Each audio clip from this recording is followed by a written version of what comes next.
Hi, എവിടെ എല്ലാവരും? അപ്പോൾ ഇന്നൊരു ഈവനിങ് വ്ളോഗ് ആയാലോ? എല്ലാവരുടെ സ്കൂളൊക്കെ തുറന്നോ? എല്ലാവരും പഠിക്കാനൊക്കെ തുടങ്ങിയോ? ഞാൻ പഠിക്കുന്ന ഏരിയൻ്റെ കോലാണിത്. അതുകൊണ്ട് തന്നെ എനിക്ക് ഇവിടെ ഇരുന്ന് പഠിക്കാനൊന്നും ഒരു മൂഡില്ല. സോ നമുക്ക് എന്ത് ചെയ്യാം? ആദ്യം നമുക്ക് പോയി ഒരു ചായ കുടിച്ചിട്ട് വരാം. ചായ കുടിക്കാൻ പോണ വഴിയിൽ കിട്ടിയതാണ് ഈ കുഞ്ഞു മാങ്ങനെ. അപ്പോൾ നമുക്കിന്ന് ചായയൊക്കെ കുടിച്ചിട്ട് നമുക്ക് പഠിക്കാനിരിക്കാം. അതിനു മുമ്പേ നമുക്ക് നമ്മുടെ ലാപ്പ് ഓപ്പൺ ചെയ്യണം. ഇത് കണ്ടിട്ട് ഇനി എനിക്ക് കണ്ണ് കാണില്ല എന്നൊന്നും ആരും പറയണ്ട. എനിക്ക് നല്ല വ്യക്തമായിട്ട് കാണാം. ഇത് വെറും പ്രൊട്ടക്ഷന് വേണ്ടി മാത്രമാണ്. അപ്പോൾ ഞാൻ എൻ്റെ ജേർണൽ സീരീസൊക്കെ ഇനി ഒന്ന് കുറച്ച് ദിവസത്തേക്ക് നിർത്തി വെച്ചാലോ, ഇനി എക്സാം കഴിഞ്ഞിട്ട് തുടങ്ങിയാൽ പോരെ എന്നൊക്കെയാണ് ചിന്തിക്കുന്നുണ്ട്. അപ്പോൾ നിങ്ങൾക്ക് ഇങ്ങനത്തെ സ്റ്റഡി വ്ളോഗ്സും മിനി വ്ളോഗ്സൊക്കെ ഇഷ്ടമാണെങ്കിൽ നിങ്ങൾ പറ, നമുക്കിനി കുറച്ച് ദിവസം ഇങ്ങനത്തെ ചെയ്യാം.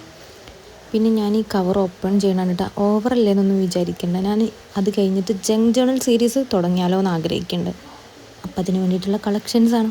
പഠിക്കുന്നതിനിടയിൽ വിശപ്പ് അത് നിർബന്ധമാണ്. അപ്പോൾ നിങ്ങളുടെ നാട്ടിലൊക്കെ മഴ ഉണ്ടോ? ഇവിടെ നല്ല മഴയാണ്. അപ്പോൾ ഓക്കെ, ബൈ. ഇഷ്ടപ്പെടുകയാണെങ്കിൽ സബ്സ്ക്രൈബ് ചെയ്യാൻ മറക്കണ്ട. അപ്പോൾ ഓക്കെ.